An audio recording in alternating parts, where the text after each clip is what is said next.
அனைவருக்கும் வணக்கம். அரசியல் பேசு, அரசியல் பழகு. ஒரு சின்ன நியூஸ் ஒன்று உங்ககிட்ட அப்டேட் பண்ணுறேன். ஆல்மோஸ்ட் இந்த நியூஸ் எல்லாருக்கும் தெரிஞ்சுக்குன்னு நினைக்கிறேன். என்னதான் நம்ம சேஃபாக பயணம் பண்ணாலும் எதிர்க்க வரவங்க சரியாக வராங்களா, இல்லை எதிர்க்க வரவங்க கரெக்டாக ட்ராவல் பண்ணுறாங்களான்றது தான் இங்கே கேள்விக்குறியாக இருக்குது. அப்படி தான் நேற்று ஒரு இன்சிடெண்ட் நடந்திருக்கு. அரசாங்க பஸ்ஸு ஒன்று அடுத்தடுத்து 2 கார்கள் மீது மோதி ஆக்சிடெண்ட் பண்ணி 9 பேர் இறந்துருக்காங்க. 4 ஆண்கள், 4 பெண்கள், ஒரு குழந்தை உட்பட. அதுவும் ஒரே குடும்பத்தை சேர்ந்த தாய், தந்தை, மகள்னு சொல்லிட்டு இறந்துருக்காங்க. அந்த குடும்பம் இன்றைக்கி கதறி அழுவுது. இந்த ஆக்சிடெண்ட் எப்படி நடந்திருக்குனாக்கா, சென்னை நோக்கி பயணம் செஞ்ச அந்த அரசாங்க பஸ்ஸு கடலூர் எல்லைக்கு உட்பட்ட திட்டக்குடி அருகே தான் இந்த ஆக்சிடெண்ட் நடந்திருக்கு. பஸ்ஸினுடைய முன் டயர் வெடித்து கண்ட்ரோலில் இருந்த பஸ்ஸு அந்த என்ஹெச்சில் சென்டராக இருக்கக்கூடிய அந்த சுவர் மீது கட்டை மீது மோதி ஆப்போசிட்டில் வந்த கார்கள் மீது அடுத்தடுத்து ஆக்சிடெண்ட் பண்ணி கிட்டத்தட்ட 9 பேருக்கு இறந்துருக்காங்க. இந்த நியூஸ் உலகம் ஃபுல்லாக போயிருக்கு. மிகுந்த வருத்தத்தையும் ஆழ்ந்த அனுதாபத்தையும் தெரிவித்துக் கொள்கிறேன் அந்த குடும்பங்களுக்கு. ஏன்னா என்ன ஆறுதல் கூறினாலும் ஈடு செய்ய முடியாது.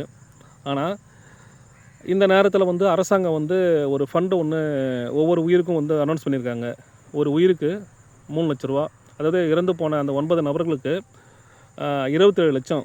ஒரு உயிருக்கு 3 லட்சம்னாக்கா 27 லட்சம் வருது 9 உயிர்களுக்கு. கண்டிப்பாக இந்த ஃபண்டு ஒரு சாட்டிஸ்ஃபைடான அமௌண்ட்டு கிடையாது சார். சரிங்களா? எங்கேயோ சாராயம் குடித்து செத்த குடும்பங்களுக்கு உயிருக்கு தலா 10 லட்சம் அனௌன்ஸ் பண்ணுது இந்த அரசாங்கம். ஆனால் ஒரு அரசாங்க பஸ்ஸு ஆக்சிடெண்ட் பண்ணியிருக்கு.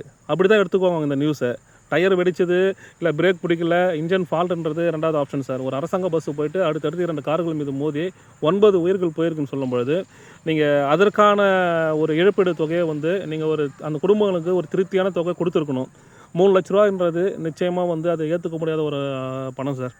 ஏன்னா அந்த குடும்பம் இன்றைக்கி எல்லாத்தையும் இழந்து என்ன மனநிலையில் இருக்காங்கன்றது உங்களாலேயோ என்னாலேயோ புரிஞ்சிக்க முடியாது சார். அந்த குடும்பத்தில் இருக்கக்கூடிய நபர்களை தான் அந்த வாழ்க்கையின் விளிம்பு, அந்த வாழ்க்கையின் போராட்டம், அந்த உறவுகளை இழந்து தவிக்கின்ற வேதனை அந்த குடும்பத்தில் இருக்கிற நபர்களுக்கு மட்டும்தான் சார் தெரியும். தயவு செஞ்சு நீங்கள் அவங்களுக்கு அந்த குடும்பங்களுக்கு மேற்கொண்டு ஒரு நல்ல ஃபண்டை அனௌன்ஸ் பண்ணுங்கள் சார். 3 லட்ச ரூபான்றது ஒரு உயிருக்கு 3 லட்ச ரூபான்றது இதுமாதிரி ஆக்சிடெண்ட்டில் இருந்து சாகிறவங்களுக்கு அது போதிய ஒரு ஆறுதல் தராது சார். சரிங்களா? நான் இந்த நியூஸ் எல்லாருக்கும் ஆல்ரெடி தெரிஞ்சிருக்கும். இருந்தாலும் எதுக்காக சொல்கிறேன்னாக்கா, நாம் என்ன தான் சேஃப்டியாக பயணம் பண்ணாலும் எதிர்க்க வரவங்க சரியான முறையில் இப்போ ட்ராவல் பண்ணுறாங்களான்றது தான் இங்கே கேள்விக்குறியாக இருக்குது.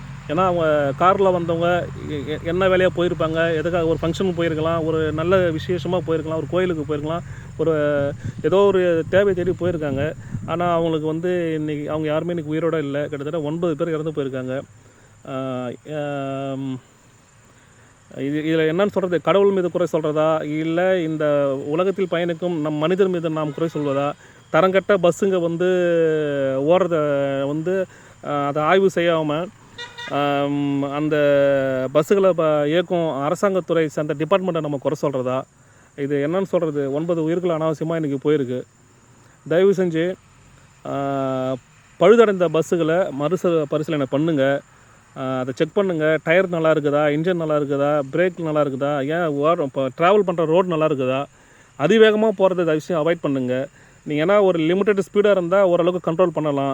ஸ்பீடு ரொம்ப போச்சுனாக்கா யாராலும் கண்ட்ரோல் பண்ண முடியாது. இன்றைக்கி 9 உயிர்கள் அந்த இழந்து நிற்குது. ரொம்ப மனவேதனையாக இருக்குது. இன்றைக்கி கிறிஸ்மஸ் டே, உலகம் ஃபுல்லாக கிறிஸ்மஸ் செலிப்ரேஷன் நடக்கும்போது இந்த உயிர்கள் நமக்கு தெரிஞ்ச ஒரு 9 உயிர்கள் போயிருது. இந்த உலகம் ஃபுல்லாக எத்தனை உயிர்கள் போயிருக்கும்? ஸோ ஒன்று நல்லா தெரிஞ்சுங்க.